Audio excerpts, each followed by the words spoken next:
Welcome to the Recovering Perfectionist Podcast, where I empower you to develop sustainable habits, challenge society, and take messy action. I'm Christine, life balance coach and world champion ballroom dancer, and I believe that everyone has the power to create their very own life by design. The Recovering Perfectionist Podcast was created with a mission to encourage a life of abundance by finding peace and acceptance in our own imperfections and developing healthy self-love through sustainable habits and manifestation. It's time to align with the universe for the full human experience and redefine what it really means to be successful. It's too good, the secret is out and wow.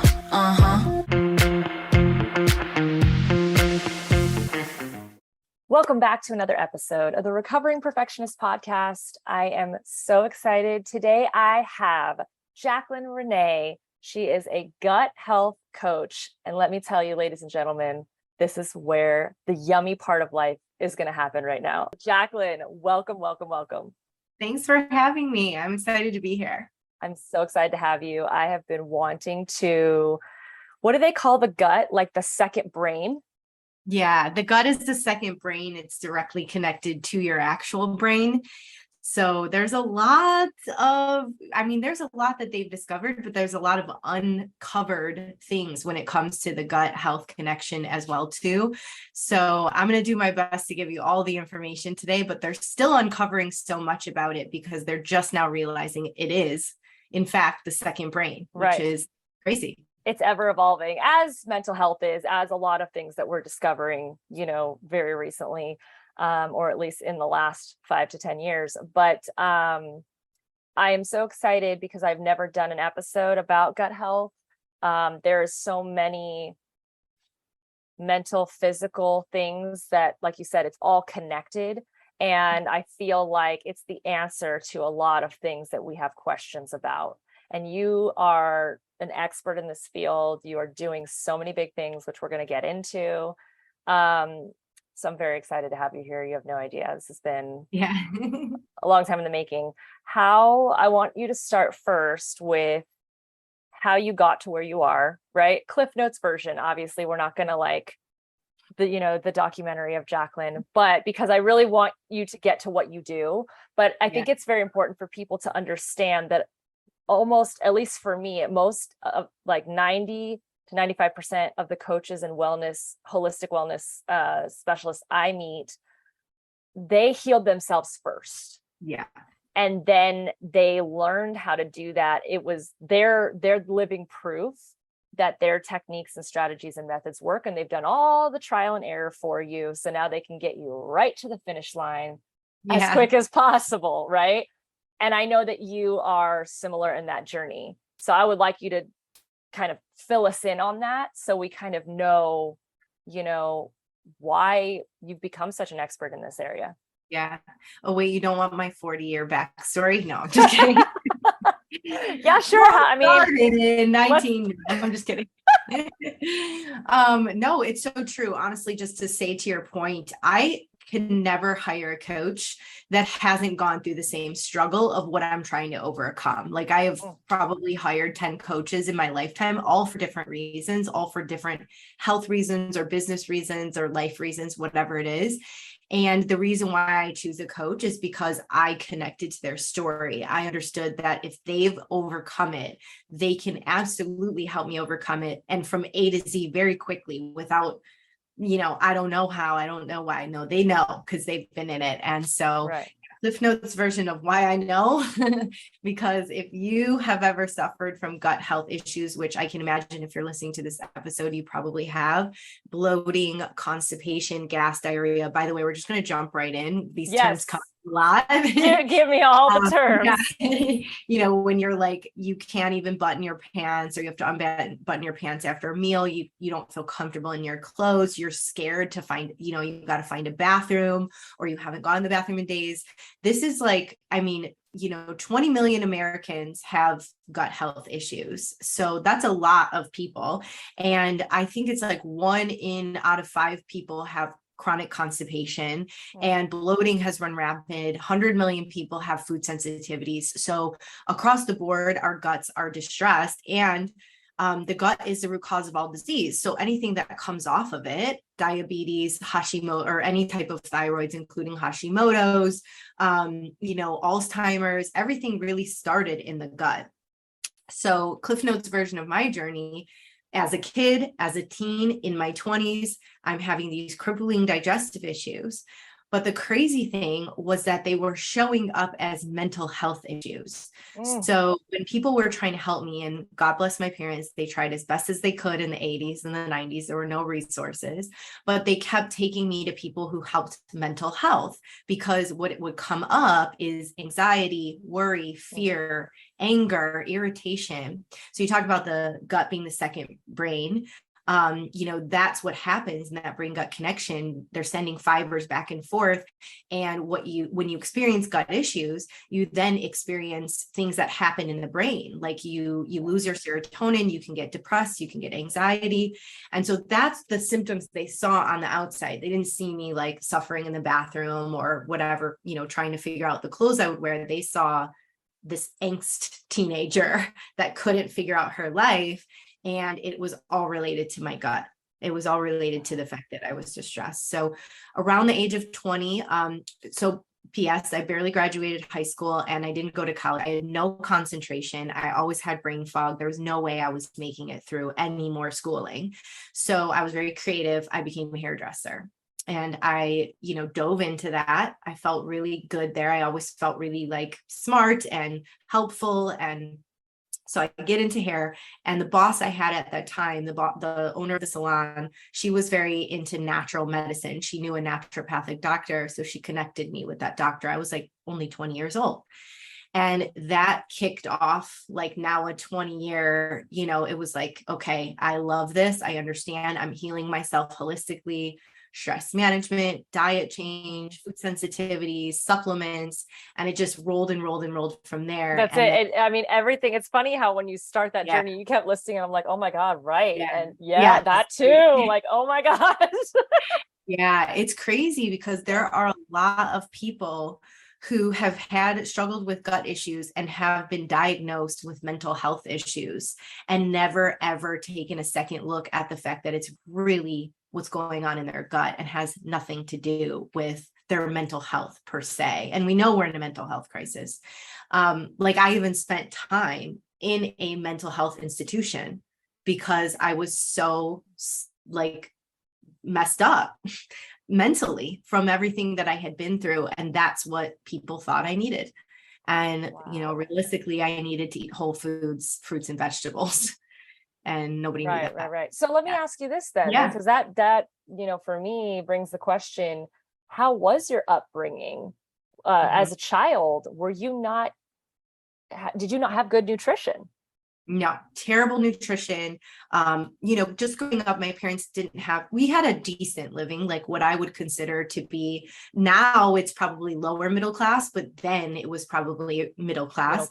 And, we had food on the table, but it was like from McDonald's or pizza or, remember Stouffer's meals, like Salisbury steak and the food was on the table. Meals. The processed stuff. Yeah.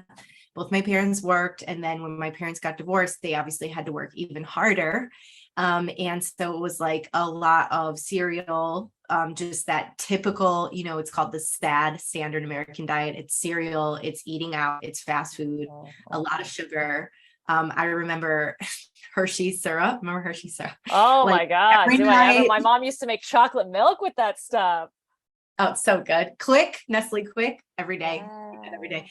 So I had a terrible diet. I didn't even know what real food was until I was like 20 years old, honestly. Wow. So cut to, now you're understanding what real food is. And just like you dove in with all the terminology, the yummy terminology, I'm going to dive in with the fact that my audience is very aware that since I was born in France and I grew up in the United States, every time I go back to Europe, I'm obsessed with the food there. Yeah. I am very vocal about the fact that, almost deafening to my husband, that the food in the United States is crap, like just fully not nutritional value. The size of the country doesn't allow us to create these really nutritional crops, vegetable, all the things. Now that you know what you need, obviously we have Sprouts, Whole Foods, Traders, all these things that are really trying to step up in a culture that is not intentionally doing this well. Mm-hmm. How, for you, have you been able to really have a good nutritional, or do you feel like anything from what you were eating when you were younger is better than that? Well, I do feel that, but Right. I tell this story a lot is, okay, so first visit to the naturopathic doctor, and she says, oh my, like, you're so inflamed. I'd love to start working on sugar and gluten with you. And I'm like, I'm Italian. What the heck is gluten? It's everything in Italian food. Pasta, pizza, everything. Okay. So I'm like, oh, I cling to it. I have to go gluten-free. I have to go gluten-free. And then I didn't really understand what it means. I have a really good understanding now, and I have a really great way of teaching my clients what gluten-free means, because I think there can be a stigma around it. But I do think that there is a huge epidemic around gluten sensitivity in America, because so many of my clients, they go to Europe, they eat the brioche, they're fine. Like, well, why? That's it. I really stay away from dairy when I'm in the US, cheeses, yogurts, all that stuff. And then I go to Europe. Mm-hmm. I'm eating cheese 3 times a day. I'm eating all the Actimel yogurts that have probiotics in them. I'm eating ice cream. No issues. Issues. Yeah, I know in France, it's like, I just go right away to like the fromage and jambon sandwiches or whatever they are. I'm like, give it to me. It. Good. Jambon beurre, baby. I can't really have it here. And so, she says, go gluten-free. And I say, okay, I'm going to figure this out. She's not really a health coach. A health coach is more like accountability and guidance, and helps you can go to the grocery store with you or FaceTime with you while you're cooking. And naturopathic doctors, they more or less like hand you something to do, and you kind of Google it and figure out. And so my thought was, okay, I'm going to go to McDonald's and I'm going to get a burger, no bun. That was my first step at going gluten-free or understanding holistic health. And then from there, it evolved into what I would consider to be a weightlifter diet: chicken, broccoli, rice, which was definitely more helpful, but also not very plentiful with like our phytonutrients and anything. It was just like super basic. So weightlifting culture was like the first direction I went with. I got to get healthy, which there's nothing wrong with it. It's very beneficial. It's just not really how we need to be eating food specifically these days, but it's a great place to start because it gives you structure.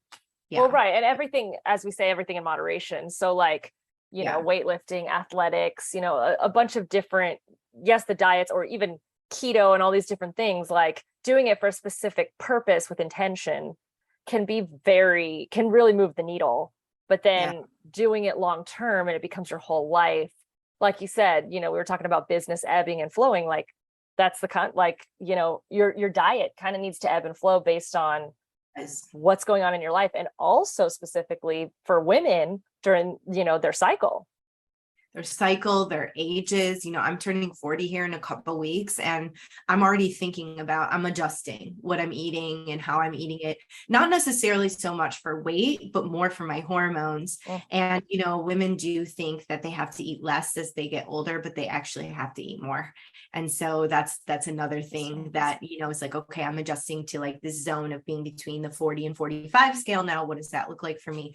But you're right. It ebbs and flows. Also, if you're healing your gut, that looks completely different than if your gut is healed. Yeah. Definitely. So it's like, people will say, oh, like I'll post a food and they'll be like, oh, that looks great, blah, blah, blah. And then they try to eat it and it doesn't make them feel good. Well, you're in this zone. So maybe we'll get back to there someday. Everything's temporary, really, Sure. I want to know, when you work with your clients, what is the biggest misconception about the gut? The biggest misconception about the gut. There's just so many. That's a tough question. Or like when people come in, I mean, I think there's so, like you said, there's so little information about it.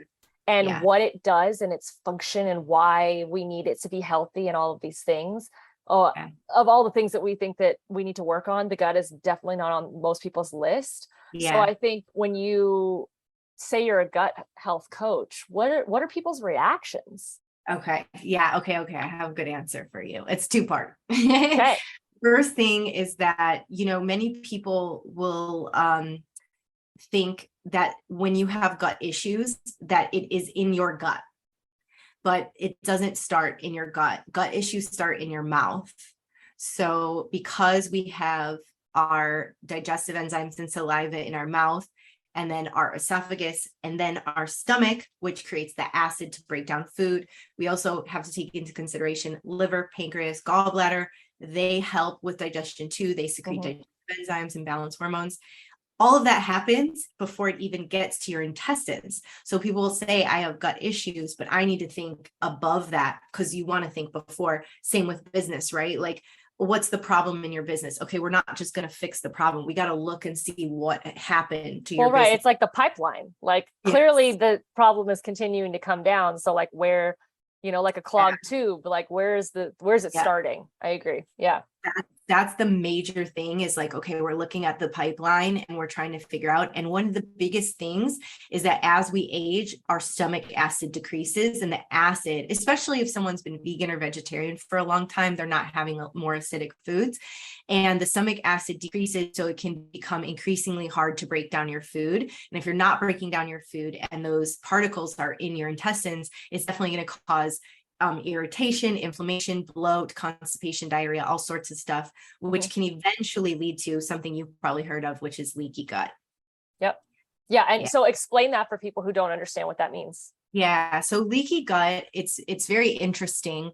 And this is where, I love to pull down my diagram, but to give you guys a visual with my voice, imagine that your intestines on either side are like a Red Rover game. Okay. Yeah. And like, you remember playing Red Rover when you were younger, there were always a stronger part, you always knew the strong people, like who you couldn't get through, and you'd be like, I'm going to try to go through the weaker part. Right. And so picture like one side of your intestines and the other side of your intestines as a Red Rover game, and everyone is linked up and everyone is tight. So after there's been undigested food, toxic triggers, like a lot of caffeine, sugar, alcohol, you're breaking it down.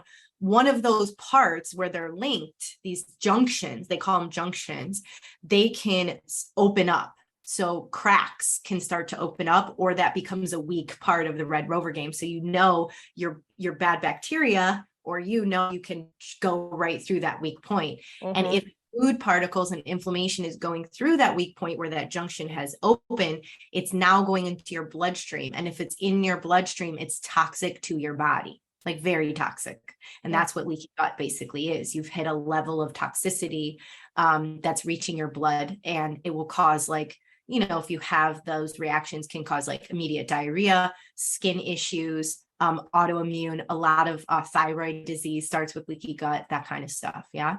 Wow. Right. Because people are like, all those things you listed, right? Thyroids, autoimmune disorders. A lot of people start realizing that that's happening. And they're not, again, it's the pipeline. They're like, this is my problem. Let's solve this problem. It's like, but there's a catalyst. No one's talking about the catalyst. Yeah. I'm talking about it. You're talking about it. She's like, I'm talking about it. I love that. And that's why you're here, because we need to be talking about it, people. This is the whole point. It's not really switching gears, but I feel like people, especially as you're getting older, people are talking more about colon cleanses and fixing their colon. What is the difference? There's an obvious difference between your gut and your colon. Why are people talking more about their colon and not about their gut? So the gut is technically a system. So we have I don't even know, 15 systems in our bodies. You have the central nervous system, you have the digestive system, which is your gut. Technically, the gut is like part a couple parts of systems. Okay. You have your hormone, your hormone endocrine system, all those things. There's so many. Skeletal system, all that. Skeletal system, yeah. And so there's so many different types of systems. So the gut is its own system. The colon is just a part of the gut. So Go ahead if you have a Yeah. question. No. Go. I love Yeah. where you're going with this. This is all adding up. So again, I love to relate things to businesses because it's something everybody can understand. But if I have a business and I have a poor employee, that's going to affect the whole business. Now, if I reprimand that employee over and over, will he get better? Maybe. I don't know if he's, maybe he's good at picking things up and he'll get better, but he's might always be a weak link. It's a temporary solution. Now, if I just remove that employee and increase it with or bring back in a better employee or someone who's more fitted for the job, now I've fixed the actual thing instead of just putting a Band-Aid on the situation. You've removed the weakest link. I've removed the weakest link. Colon cleansing is a temporary solution. I'll bet it's amazing. I do love to what I would call a detox twice a year, but I don't recommend, like, especially for women with hormonal imbalance or adrenal fatigue, I don't recommend detoxes where you don't eat. And I also don't recommend working out while you're doing a detox. So it personally, if I was doing like a little, just for more energy, just a little cleansing, I did a 3 to 5 day. I'm sleeping, 8 to 10 hours a night. I'm drinking a ton of water. I might hit the sauna. I'm eating really well-balanced meals, but they're just like that 10 times higher grade than a normal regular eating day. And I'm just resting and letting my organs get better. Not this like, oh, let's take a pill and poop our brains out and see if that fixes our gut issue. Right. These fast, because that's the kind of the world we're living in right now, right? Is that we want these quick fixes. We want it now. Our attention span is 5 seconds on a YouTube video. So like, I don't have time to, that's what people say. I don't have time to, sit and fix my gut for 6 months to a year. I'm in pain now and I need to fix this problem. And that's just not the case. That's how I explain holistic health to people is I'm like, well, you have a headache. So you could go take an Advil, which is going to numb you for this evening. You'll be going to sleep. You'll wake up with no headache. The next time you get a headache, again, you won't know what it's from and you'll just take another Advil and you'll keep pushing it off and numbing it. And you don't actually know what's happening. I avoid Advil at all costs because I don't feel anymore. And so if I have a headache, the first thing I go to is water, then food, then sleep. It's going to be one of those three things. And if it's not, and it's a period thing, or I was out in the sun too long, or my husband and I were driving through Italy and there were all of these tunnels of light. And we both, at the end of the day, it was like, it was like a laser show. It was insane. And so when you did, it's kind of like when you worked out in the gym and you did certain things, it's like, oh, why does my, upper thigh hurt? Oh, well, I did those squats yesterday, right? There's always a reason for something. And I think people are not realizing that they're not in tune with their bodies. They're like, oh, my thumb hurts. They go to the doctor. The doctor goes, oh, it might be this. Okay, great. They believe them and they move on. No one's doing a lot of their own research. And I think that's the thing is when you get to a point of hitting rock bottom or a point of no return, or, I had someone on the podcast a couple weeks ago, doctor of chronic pain. A lot of these Western medicine doctors are like, well, you just have to live with this, right? We don't have a solution for chronic pain. Well, holistic does. Is it a quick solution? Absolutely not. It is a lifestyle change. It is a lifestyle change. And that's what you're discussing is you grew up with poor nutrition, for lack of resources and lack of knowledge around the topic. You needed to create a full nutritional diet lifestyle change in order for you to not only heal the problems that had been caused by this, but also to create something that was sustainable. Yeah, absolutely.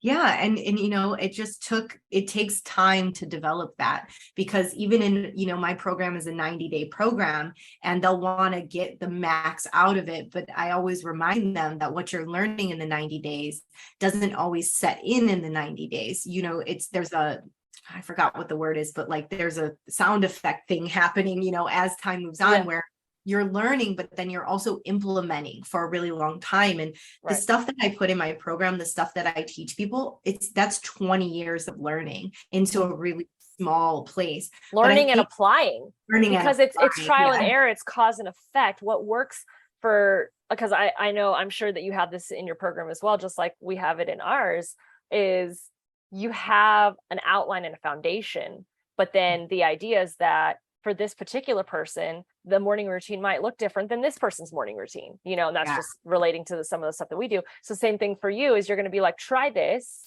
And this is, and then we can adjust the increments, or we can adjust the time we do it, or we can adjust whatever based on what works for you and your body and your schedule. Yeah, it's that bio individuality that is so important. Like there's always a foundation of holistic health, and I'm sure you have pillars of your program too. But then there's like, okay, well, what do we need to do if you're a mom of 4? That looks different from a single girl, living in the city. So there has to be some bio individuality when it comes to it. And a lot of what I did, I've, as a single woman, a lot of what I developed, was over time of what I was capable of doing, but there's adjusting for different types of lifestyles and everything. Absolutely. Yeah. There's a huge part that is adjusting to a person's lifestyle as well too.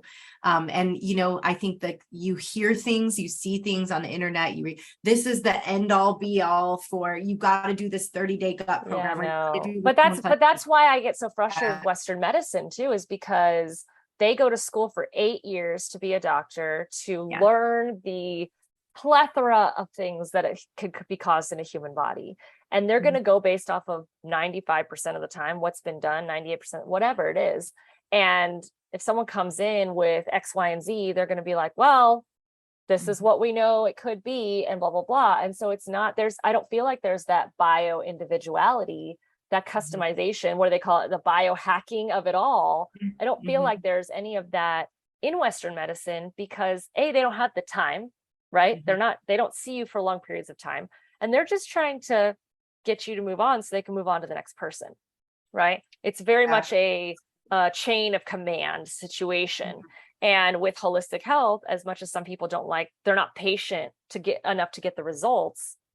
For me, it's the only way out, because it's the only way out of this cycle, because you're creating sustainable change, you're creating lifestyle change, and you are intentionally seeking the root of the issue. Absolutely. And in Western medicine, a lot of the times, and again, we talk about this all the time on this podcast, that it's not a bashing Western versus holistic. It's not, this is better and this isn't. It's wake up. It's just wake up. Like pay attention to what is happening. Take into consideration what you need for you, and don't do something because that's the way it's always been done. Right. My stepmom is a Chinese, she's a doctorate in Chinese medicine. She's an acupuncturist, and she's a holistic health specialist. Wow. She still goes to Western doctors for test results. She said holistic medicine still hasn't discovered how to have as accurate testing as what she appreciates. She wants to know, I go in, I get my OBGYN situation, I go and I get my test and I know what's what. And then she goes home and fixes it holistically. Anything that they say to her over here, null and she just goes, these are my results, and now I know how to fix it. Right. That's and she goes, as things move on and technology and all these things, eventually, obviously, she would like to do more home testing and things like that when it comes to stuff. But unfortunately, that's not where the world is at this very moment. So she still has her moments, but she crosses it over and combines it beautifully. So Western is not, it's not null and void completely. We still need that, but we need to understand that it is not the only option and is not the only resource that we have. Absolutely. As I step down off my pedestal. You're fine. I know, I'm always up there as well. And so it's like, I agree. I definitely think there are some good testings out there that can give us a lot of accurate information, but I always do, have people get a panel, and then of course you can read the panel from there. But I feel like the evolution could be something like this. Is my soapbox. Yeah. I feel like you go see the Western medicine doctor and they run the tests, and then they tell you that nutrition and exercise should be your first step. And then you go into another room and you see a health coach or a nutritionist, and that's your prescription. and you have to follow that. And if you follow it and you get good results, you get rewarded for it. And if you don't, then there has to be, you know, some different things that you can do. And if nutrition and exercise were a prescription, can you imagine how different America would be? And so, you know, I think I often find that people wake up when they're about to die. But I would, you know, I think they're too far gone when that can happen. They're losing years of their life when if they just wake up now when things, you know, I have a scale test where I'm like, okay, if you're from 0 to this, from this to this, and this to this, it's like from 0 to this, it's like, you're just now starting to experience problems. You should definitely think about it right now, because you're going to be at 16 or whatever very soon, if faster than you expect. Yeah. So that's funny that you say that. I was literally just talking to my husband about this last night. I have started, finally, I've been wanting to do this for a couple of years now, but it's expensive. I have finally started switching over all of my shampoos, body washes, makeup products, basically health and beauty products, over to clean, natural products, because I'm the girl that's like, I get my mascara at CVS Pharmacy. I'm over here, you know, buying Target products. I'm getting stuff from a hair salon that's probably got tons of red dye and parabens and all this stuff in it, not knowing that, right? Yeah. I am on the flip side of that. I'm extremely blessed to not have any like psoriasis, acne breakouts, mental health fog, any of these, you know, because there's so many, and I mean, that's not even grazing the surface of all of the issues that people have when they're using all of these toxic products. A lot of people are changing over their cleaning products as well, right? That's why we started to have things like Honest Beauty, you know, the Honest Company, all that stuff. I don't even know if that's all fully clean, but that's the concept behind it. But a lot of women are having fertility issues because of all of these toxins that they're using.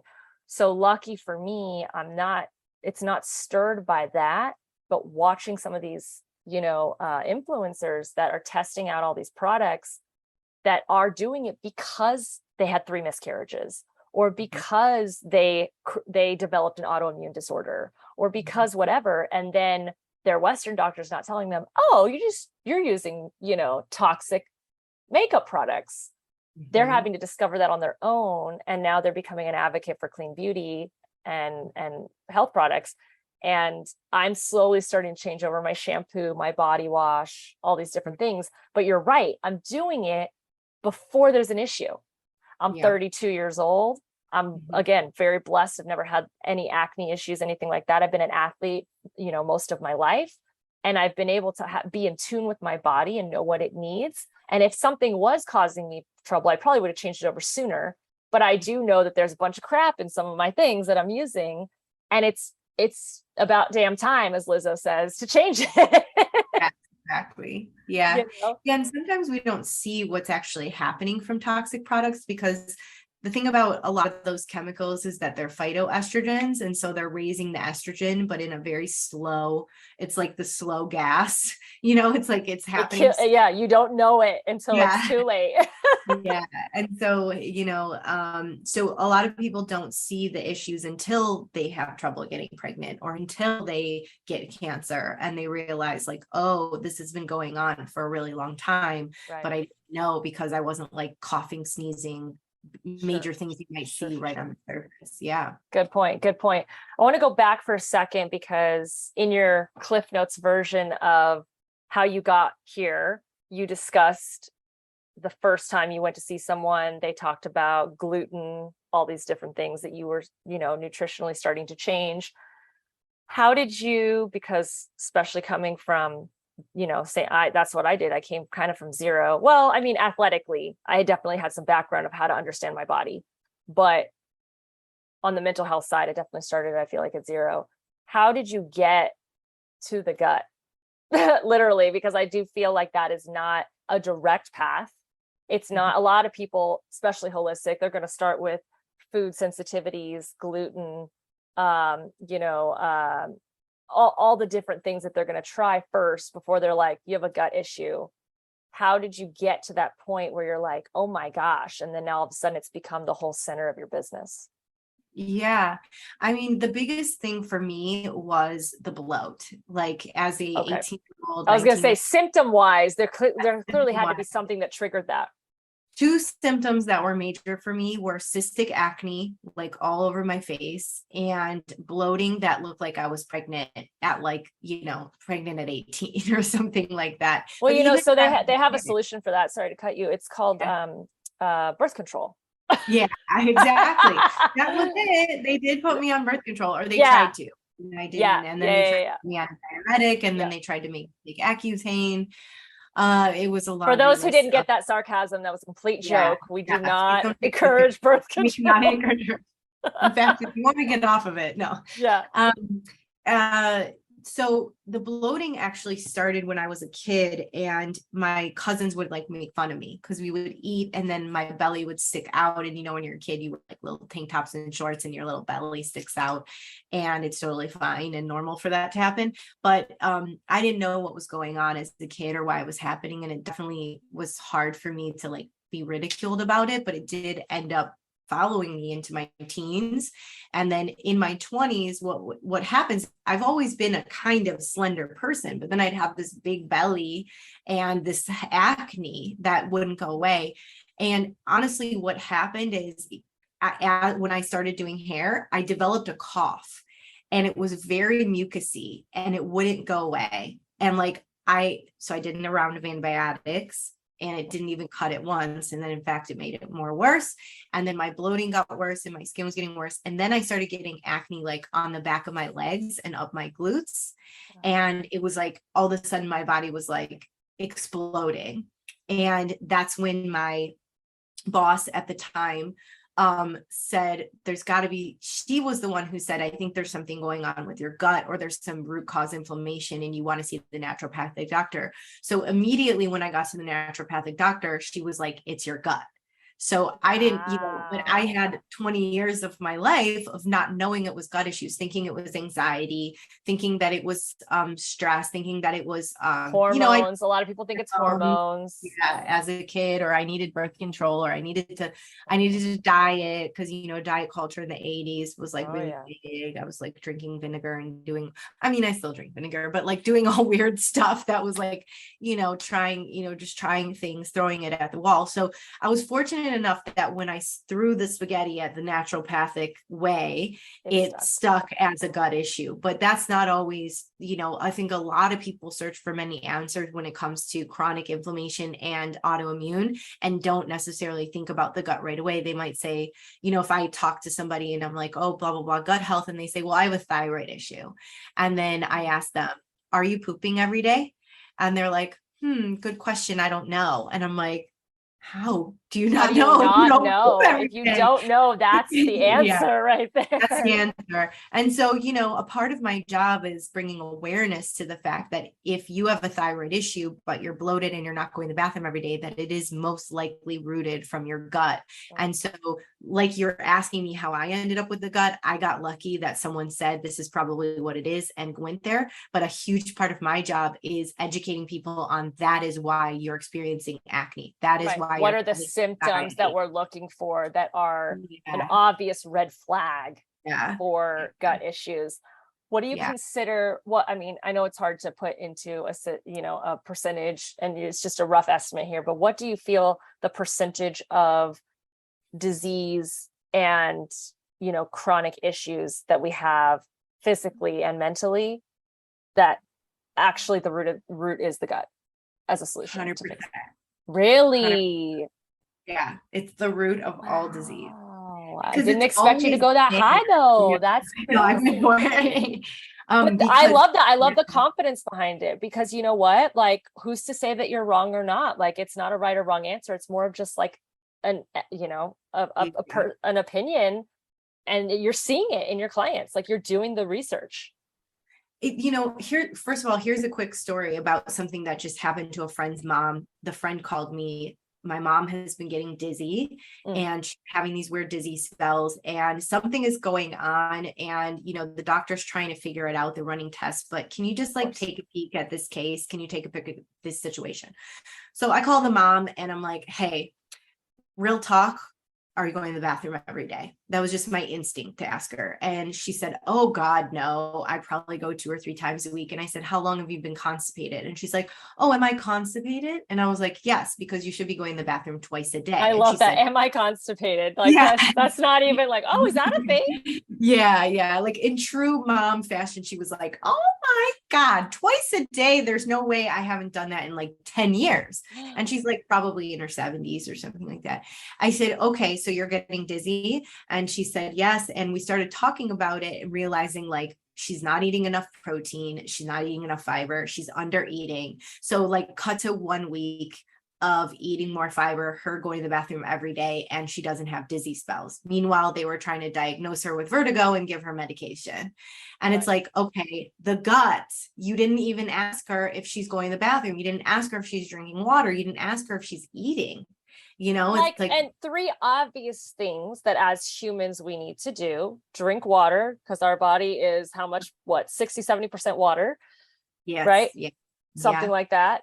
Food, right? Uh. Which is obvious. You can only survive so long without food. And then, like you said, going to the bathroom. Like that is all of those things. Your food, everything that you eat and drink has to go somewhere. So like if those 3 things are not happening, I always add sleep to that. You know, as you know, we have our coach who has his performance pyramid, sleeps on the bottom, but like the biggest one, you know what I mean? But if those, I agree with you. I think it's nuts when I go in to see any, doctor, and they don't ask me any of those things at all. It's like they ask me everything about around the sun that has nothing to do with that, because they're going based off of a cookie cutter template of these are the questions I'm supposed to ask you.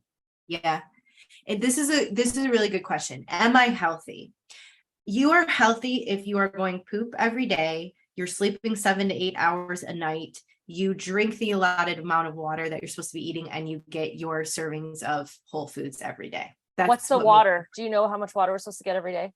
Yeah, 50. So it's half your body weight in ounces. So if you weigh 150, it's 75 ounces. You weigh 200, it's 100 ounces. Now there is a thing of overhydrating. You have to be careful of your kidneys. So some people say, oh, your pee should be clear. It should actually be like slightly yellow. You don't want to be like too flushy. Right. I was going to say, because that is actually a very good point, because that is kind of what people have said that can help you base it on, is you want it to be clear. You want it to go out the same way it came in. But you're right. Yeah. I mean, you don't want to be too flushy. You just do have to be careful of your kidneys. They do need to kind of do their thing on their own. But we don't want to put stress and emphasis on like you're doing too much, you're doing too little, all this stuff. At the end of the day, whatever you weigh, try to get half your body weight in ounces. And obviously you want to do clean water. And so these basics that we talk about when it comes to, some of these things, or like, older men have bellies, right? Like it's like the evolution of man. And then all of a sudden they get like the dad bod or like the belly. And a lot of that is gut inflammation. But then they tell them they have heart disease. They have high cholesterol. It's like, but why do you drinking too much beer? You're drinking too much beer. Well, but your gut is like out to here. And so if they just focus on their gut health, of course, blood pressure, what did I say? Cholesterol, those things resolve. You don't have a heart attack because your gut is in order. Or people with dementia and Alzheimer's. I saw a really great couple, Dr. Shirzai and his wife. They're Alzheimer's doctors in Houston, and they have a Alzheimer prevention center.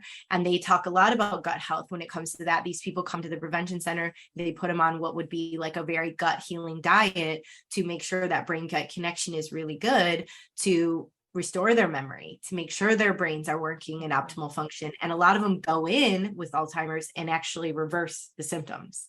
They get better. Yeah. Wow. Yeah.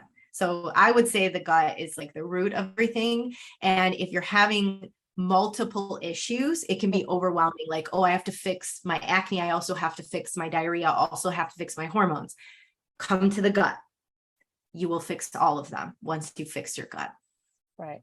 Wow. Yeah. Wow. You're right. It is very overwhelming. For me, when I was changing over into clean health and beauty products, I was like, where do I even start? This is going to cost a fortune, all the things. I started with one product. What's the thing I use the most right now? Shampoo. You know what I mean? I started with the shampoo. I found someone I trusted that had tried and tested all of these things, and this one was the one that worked for her. For you, for someone who is listening to this, feeling like things are resonating, oh my gosh, I'm having some of those issues. This, I should definitely focus on trying to heal my gut. What do you feel is the first step? It's kind of a two-part question. What's the first step to doing that? And then the other question is, on their own today, what is the first thing that you would cut out of your diet that is 100% no go for the gut? Yeah. So to answer the first question, it's kind of like in combination with the second question. There are so many steps when it comes to healing the gut. But honestly, like the first step that I do with clients is changing the relationship with food as it relates to like how they consume it. So a lot of times it's not really what you eat, but it's how you eat it. So for instance, we did kind of poo-poo America food, standard American diet, and say that French food and Italian food, it being in Europe is way better. Right. However, how do we eat our food when we're in America? At our desk, in between clients, rushed, shoving it in our faces, eating it in the car. How do we eat food when we're in Europe? On a veranda. Oh my God. Having 3 courses, right? Yeah. How come it doesn't affect you?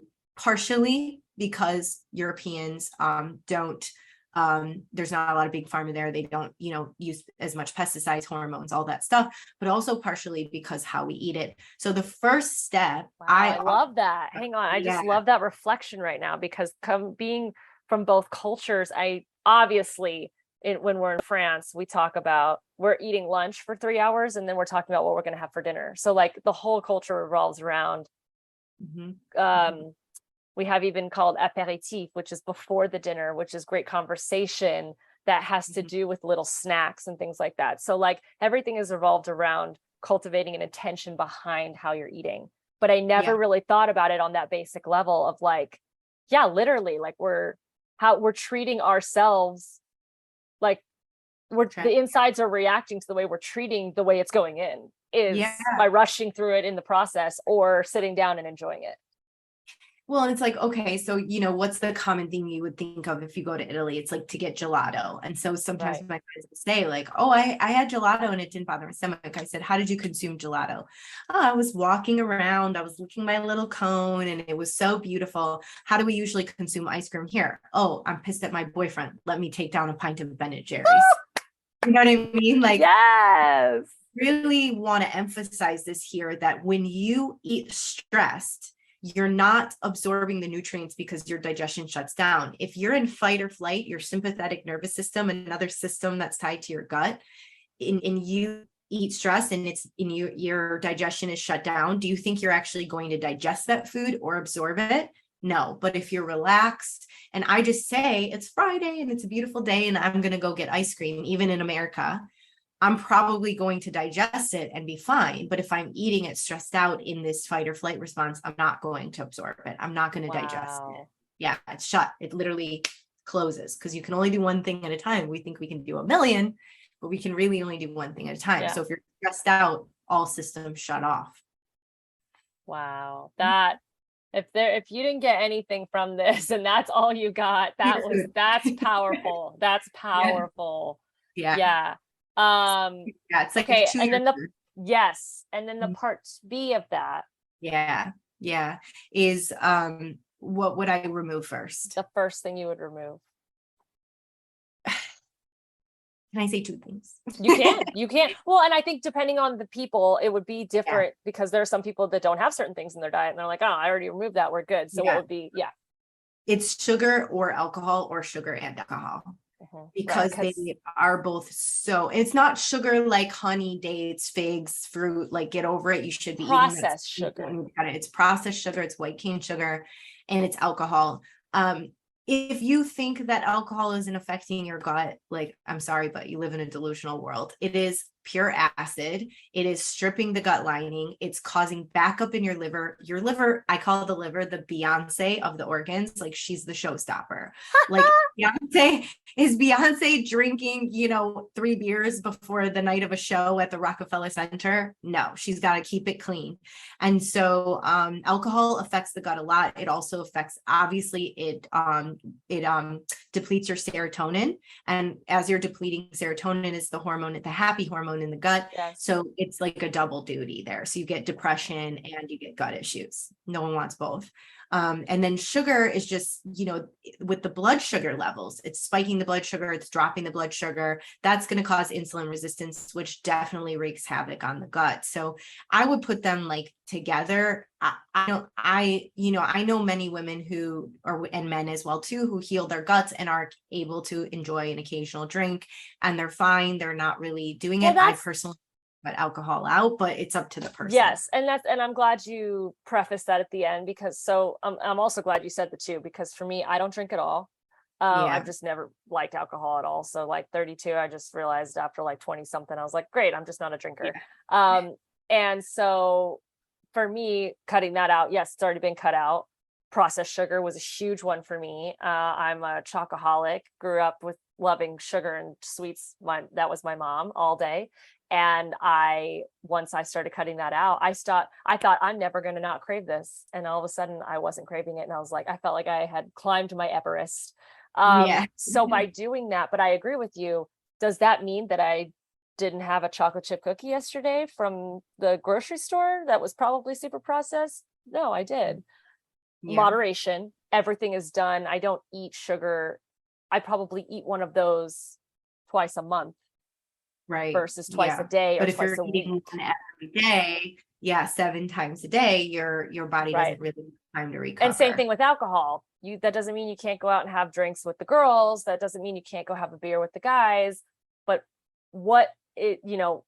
I've had some clients, right? Everything in moderation. I've had some clients where they're like, oh my gosh, like I would usually go out and they'd be like, oh, let's do martinis and let's do this. And then I'd have a beer and then I got to a point where I was like, how many drinks did I have?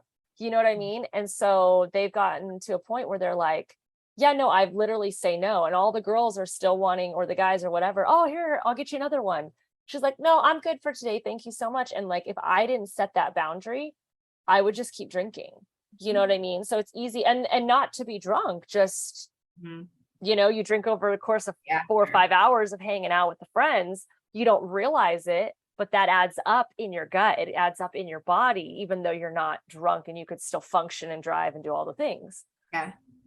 And then what do you want? Next day you're dehydrated. You want like really crappy carbs that aren't going to support your gut health. Your sleep is off. Your circadian rhythm is off. And so there's another snowball that happens from it, not just like alcohol in, alcohol out. It's like a whole thing, but yeah, I think they're in combination there. When it comes to like the next thing, it's really definitely just based off the client's symptoms and just looking at what they're doing and seeing how those symptoms are showing up. I had a client whose doctors and other health practitioners swore up and down she had no sensitivity to gluten. She had no problem with gluten. And I said, will you trust me? Can we remove it? We removed it for a month and she was somewhere, she got exposed to it. It was like she was at a party, she couldn't control anything and ended up having something breaded. And to her own, I would say I would have probably done it too, because she didn't know if it was affecting her. She had like a blackout migraine for 2 days. And it's like all these doctors swore up and down she didn't have it, but no one's testing it. And just to test it, you just have to see. Just try and take it out and then try and put it back in. And now she has this massive migraine. She like literally like her vision goes. And now we know she has a very intense, serious sensitivity, if not allergy to gluten, just by testing it out, Well, that's the thing, like all you have to do is just do a little test. And I think, coming from the athletic world that I came from, that we do a lot more tests like that because, we're trying to be faster, stronger, more technical, all these things. And that requires, oh, maybe I need some extra water this week. Oh, maybe I need to throw another protein, whatever here before a competition. Like you're always trying and, experimenting with how can I, be more intentional about how I'm doing things and why I'm doing them and how often I'm doing them and how much of it what I'm doing, and so if we did more of that, instead of just like you said, you go into a doctor and they're like, oh no, it's definitely not that. It's like, how can you be 100% and not have a single doubt in your mind when you've never done a single test? Right. Honestly, I tell clients all the time, I don't know anything. You're here. We're going to figure it out together. Hey, I am yes. not, I'm an expert in gut health because I know the research from books, but I don't know your body. And that's where the bridge comes in. Like, we have to figure it out together. And like, the commitment is really from someone to say, not like, I'm not like tooting my own horn or anything, because there are a lot of gut health coaches that I love, even just health coaches in general, that I just love their angle, which is, I don't know. Let's find out. Let's find out. Right. And that's very Yeah. misleading for a lot of people, because we are taught from a very young age that you need to go to somebody who is sure in their skill. They go to many years of schooling and certifications and licensing to be able to say, I know how to help you. And what the misconception here is, for those listening, it's not that we don't know how to help you. We absolutely know how to help you. We are 100% certain that when you work with both of us, whether it's gut health with Jacqueline or burnout and sustainable systems with me, you're going to come out transformed. Now, the process of doing that, I don't know that process. I know my systems. Jacqueline knows her systems, but we don't know what's going to work for you and what isn't. And we're going to adjust based on that. But let me tell you, there ain't lack of systems that we're not going to try. Right. Yeah. And I'm pulling people in too. Like, we get to a place where we're not figuring this out. I got 10 other health practitioners on staff. We have lots of resources. We're doing cross-referencing. We're getting second opinions. Yeah. This is not a one pony show. That's not what it is. And the best thing I think, that people need to understand is it's about patience. It's about knowing there's a solution. Some people, they think, especially people who live with chronic pain, because like I said, I just had this doctor on talking about that. There are so many doctors and people in the world that say there's no solution for that. You are just going to live with chronic pain for the rest of your life. And I know that, I can't speak for everyone, but I think you can agree that we believe there's a solution to every problem. There's a solution to every problem. In this moment, when you say that, I'm like, you know what? Hold my earrings. Like, that's what I feel like, let me into this, because it's like, okay, here's the thing. Energetically, we understand affirmations. I'm sure the people listening understand affirmations, manifestations, energy, Abraham Hicks, blah, blah, blah, all that stuff. Okay. Yes. If I tell you you're going to die, you will probably die because I told you you're going to die, because you're going to believe it. If I tell you you're going to die and you say, F you, no, I'm not, then you're not. Because if somebody, that's why when someone says, like, for instance, when my mom was passing earlier this year, they told her she had 3 months to live and she died in a week. Why? Because they told her it was the end. She didn't want to wait 3 months. Right. Who would want to wait 3 months when they're slowly? Yeah, I only got 3 months and I already feel like crap. I might as well. I'm just going to go to sleep. I don't fault her for that. I don't blame her for that. But, I left that doctor's office and, the office heard from me. That's for sure. His poor bedside manner. You could say it differently. If you say that there are no options left, there are other things that you can say. So if someone tells me they've been bounced around from doctor to doctor, they have nothing, they don't know what to do, and that's why they're here with me. Can you please help me? I'm like, yeah, but you got to believe in your body. You have to have faith that your body is capable of healing, because we are the most complex systems on this planet, and there are miracles all the time. So if you have faith in your healing, if you wake up every day and you say, I'm sick, your body's going to know it. It's going to know you're sick, and it's going to you're speaking it into existence. And I think, there's something so powerful about what you said there, that as humans, as a collective species, I think we subconsciously are looking for the validation for someone to say, you're going to be okay. Yep. And, or you're not going to be okay. Like, you're looking like, we need that, like, hey, can you just tell me that, you have a solution for this? But you're right. It doesn't come from outside sources. You have to believe there's a solution for you, and that you're right inside, and that you are you're going to be healed. Now, the process to that is going to look different for everyone. And it might be a year, it might be 5 years, it might be 10 or 20 years. And that seems crazy because like, I don't want to spend the next 10 years trying to heal myself.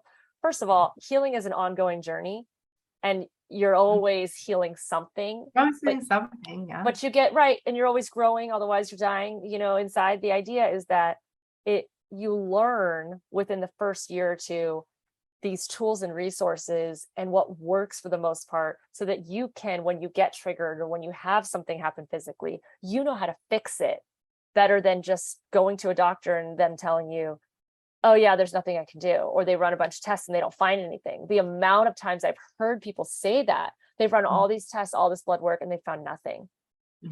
I'm like, but yet you're in serious pain, writhing over on the floor. Like, what? There's a lot of gaslighting in that, where they'll say, because that happened to me too, where they're like, it's probably all in your head. I'm like, I will murder you. I will murder you. Like, wow. It's not, actually, it is all in my head and in my body. You know what I mean? Right. Like, there's a fine line between, like, it's just the way that they go about saying things. Like, for instance, if you're over 35 and you get pregnant, it's called a geriatric pregnancy. I just feel like, why would someone say that about, Thank you. It's just like, why do these terms exist? When you give things a term like this, and I know geriatric pregnancy has nothing to do with what we're talking about, but when you have that's a perfect example, because I'm same thing. I'm 32, looking at the age. I'm like, if I walk into a doctor's office, I'm about to have a baby. That's it. If I walk into a doctor's office and they say the word geriatric pregnancy, I'm walking out. Like, case I get that it's a little more high risk. I understand the term high risk, but geriatric just seems like really, and so it's like, okay, it's the disrespectful. Same. It's just disrespectful. I love that you said the bedside manner. Yeah. And so, if someone says to me like, oh, I've been trying to get pregnant for a really long time, which, by the way, infertility, very heavily related to gut issues and gluten sensitivity for anyone listening that's trying to get pregnant. When we talk about stuff like that, and we say, or just even what I said about, my mother, it's like, oh, you have 3 months to live, or this is a geriatric pregnancy or whatever. We start to put these labels on things. People hang on to the label. And I did too. I hung on to the fact that I had potential mental disease because of what was going on. And then when you hang on to that, when you look for an answer and you find it and you get the answer that may not be the right answer, you make that your story day in and day out, and it's harder to get in healing. It's harder to get out than if you just said, I don't need to find the answer. I'm just going to start getting better. Well, I think the moral here is write your own story. Like, you get to write the way that your story goes. And so many people don't feel like they have the power of choice or the control over their own healing journey. And I think that for me is what I feel Western medicine does. It's not that it doesn't work. It's not, they don't have good testing. It's not that there isn't some good there. It's that it takes away your power.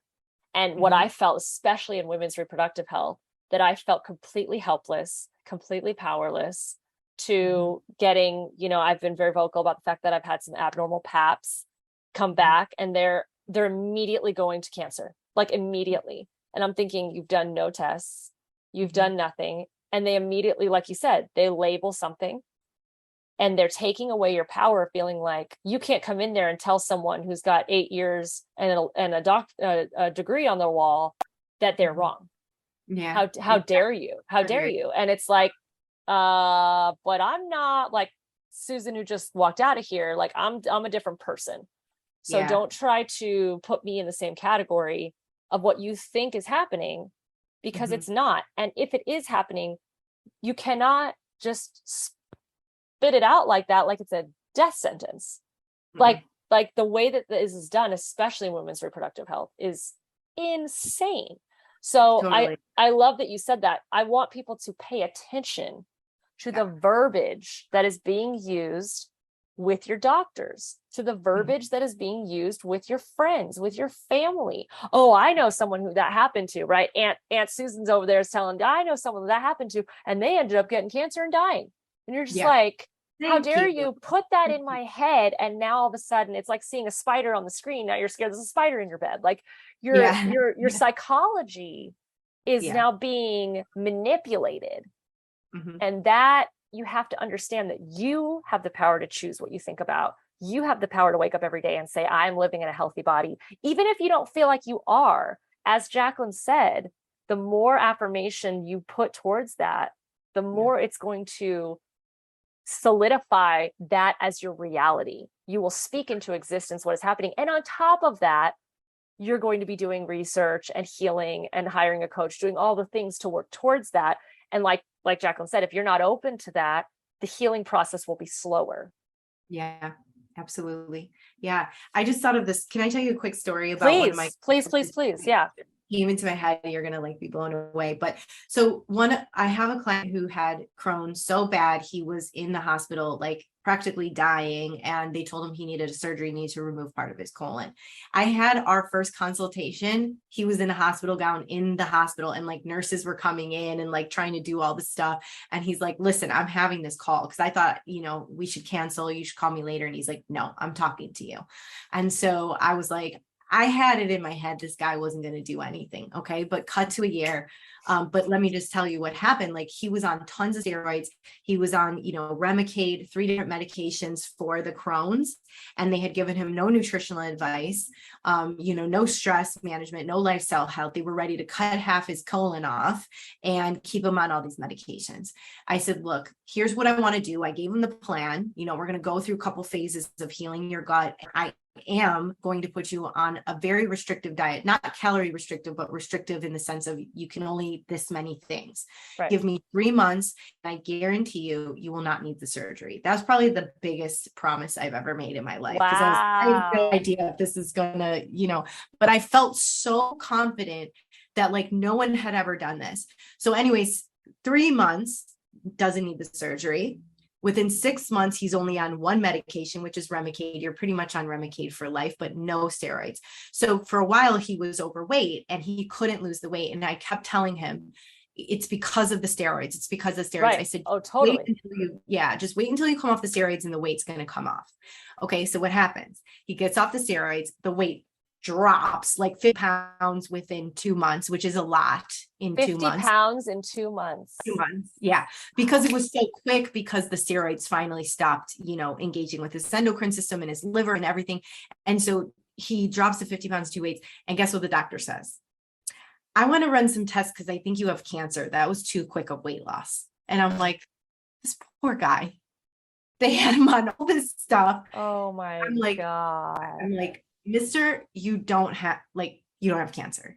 You just don't have steroids in your body anymore. And he's like, well, I'm worried. Okay. So then they ran a CAT scan, they ran an MRI, they did this, of course, no cancer. I said, that's fine. Get the test, get your approval of what you need. And that's it. The validation from the doctors. It's the validation. I obviously don't know if he has cancer or not, but I know. And then we came back. Okay. So we're good. No cancer. Okay. No cancer. So what do you think? Well, I think it was steroids. Okay, great. We're off the steroids. You're fit. And he's like telling me the other day, him and his wife went to the mall and they're like trying on all these cute clothes. He finally can go on vacation without worrying. And it's all like, honestly, it's not me. It's just food. It was just a food change. Well, that's it. It was you to come in and give him a structure, a plan to execute. He did the work. He did the work. He trusted you. That's huge, because we so easily give our trust to people with degrees or doctors. And that's not to say also, I don't want to keep saying it like that, because that's not to say that Jacqueline and I don't have degrees, right? Yeah. Right. And certifications and all the things. Yeah. But we get so caught up in, we know what it takes to be a doctor. We've seen people go through medical school. Yeah. And so I'm so quickly going to give you my trust, my approval, and let you control my validation over someone who's like, I'm a gut health expert and I do online consulting. And it's like, who cares what the package that it's wrapped in, what are the results showing?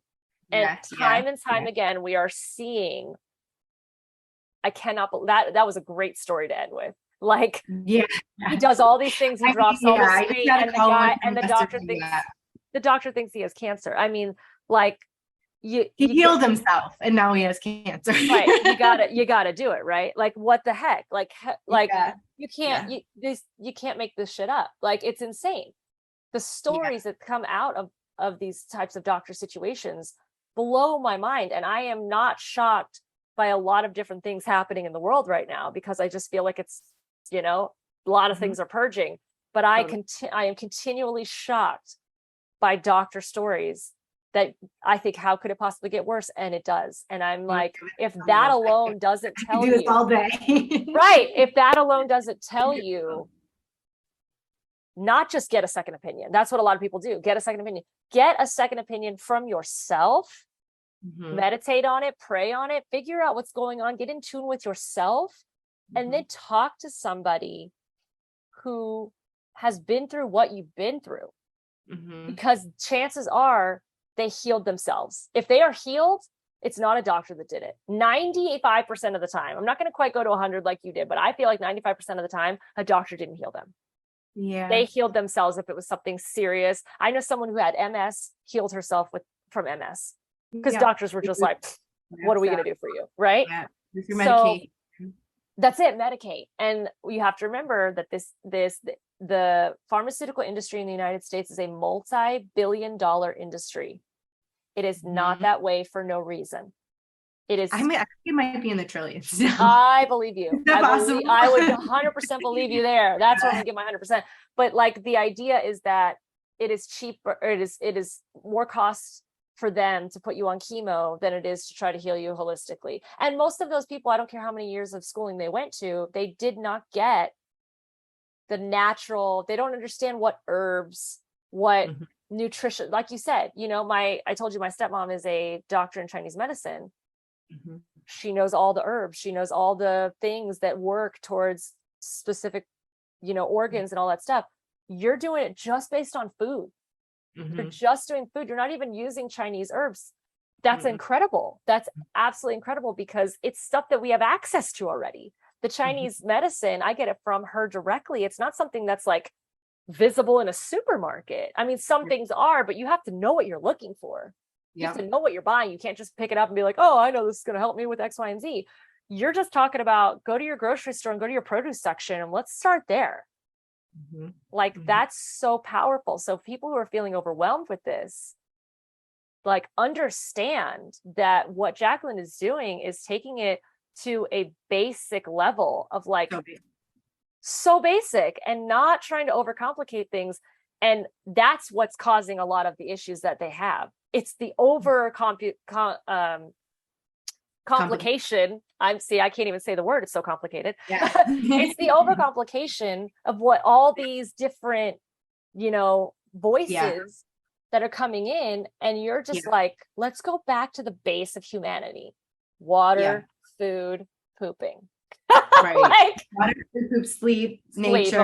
Of course. I always put sleep in there. Yeah. But I like to see we're going primal. I mean, but I'm the first to say, like, my program is super basic. Like, it's so basic. Where the extras come in is, like you said, the bioindividuality. But like, after someone goes through it, sometimes they look back and they're like, that was pretty basic. And I'm like, exactly. But a functional medicine doctor you go to gives you 30 supplements and a keto diet, and that is not basic. That's very strenuous. That's very stressful, especially if you're a mom with kids and you have to feed your kids while you are on that diet and feed your kids that and all of this stuff. It's really like, I'm trying to break diet culture. I'm trying to not be on a diet. I'm trying to go back to our roots and understand we have to have a healthy relationship with food. And then what comes with that is a healthy relationship with yourself. Like what you said earlier, I don't have time. That's you not prioritizing yourself. I don't have time is actually, I don't make time. I don't make time for me. And so it comes down to that. My grandpa used to say that, right? Keeping his spirit alive. You always have time for what you make time for. Yep. Absolutely. Yeah. Absolutely. I always say to show me your bank account and show me your last 5 statements, and I'll tell you where your priorities are. I love that. Yeah. Jacqueline, I could talk to you for hours. This is so mentally therapeutic. Should we do part 2? Yes, right. We absolutely should. We absolutely should. For those of you interested in a part 2, what didn't we cover and what kind of questions? Because sometimes you can listen to something like this and you're like, great, I have 35 new questions, right? Yeah. Yeah. So, but that's good. I think I can speak for both of us when I say that I'm encouraging curiosity, right? That is what gets answers. People who are not curious enough to seek healing or to seek answers to things that they don't feel have solutions. Like I said, I wasn't having issues, but I'm seeking better ways to have cleaner products. You know what I mean? And like you said, that they could be mask issues. We don't even know. So curiosity, awareness, intention, like these are all things that you need to be doing, and ask questions. The doctor works for you. Don't forget that. You should be able to walk in there and ask just as many questions as they do, because before they put you on anything prescription, you should know what it's going to do for you. Why are you putting me on this? What is this supposed to fix? All of the things. And what so are many people, what are the side effects? Thank you. All those commercials my husband and I laugh at that says, oh my gosh, it's going to fix your depression. But you have 30 side effects and one of them's death, but they don't care. As long as it fixes my depression, I don't care if I die, right? They don't look at it that way. And so the point of these podcasts, the point of these episodes, the point of this conversation is be curious and ask questions, and don't feel like you don't deserve to ask questions because you don't have the degrees. You shouldn't question someone who has experience in this field. Absolutely not. They don't know you. That bio individuality is a real thing, and they cannot treat you like every other case. Yeah. Curiosity didn't kill the cat. Curiosity healed the gut. That should be my next book. Nobody steal that. Nobody steal that. I love that. Copywritten right here. Yeah. I just want to wrap up with the fact that this is called The Recovering Perfectionist. What do you feel in your life has helped you to be more of a recovering perfectionist? Because I know that when we all do things at a high level like this, we all have some level of perfectionism. We're always trying to do the right thing and be the right thing and build our businesses the right way and, be the best for our clients and all those things. What do you feel, whether it's an activity, a thing, whatever it may be, that has helped you be more of a recovering perfectionist? Absolutely. Two things. The first thing was internal, and that was having like radical self-love for myself.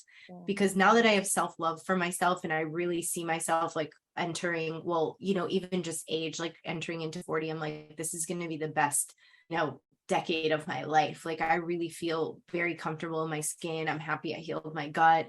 I feel confident with where I'm at in my life, just certain stuff like that.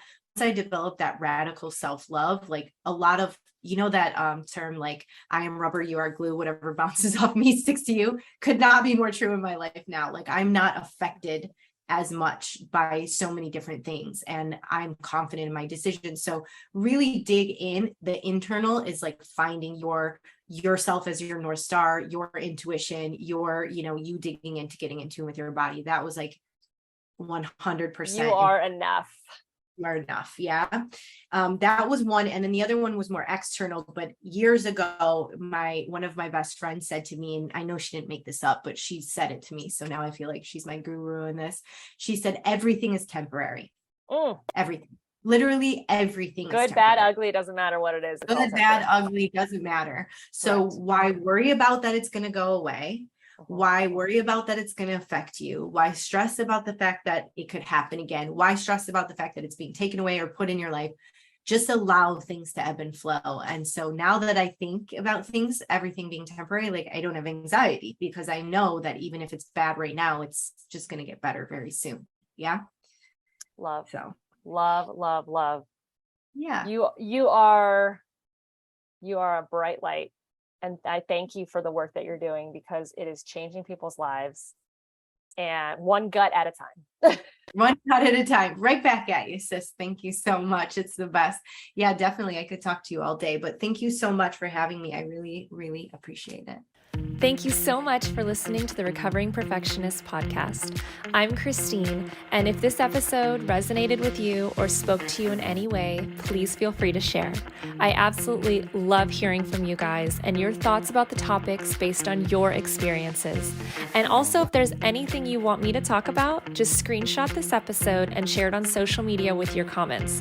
Your feedback really helps me to curate episodes that best serve you. If you have time, I would greatly appreciate if you could leave a review wherever you're listening to this episode, whether on Apple or Spotify or any other platform. I'm wishing you a blessed week ahead, and remember, perfection doesn't exist. Take messy action. Healthy habits keep us balanced, and you are enough.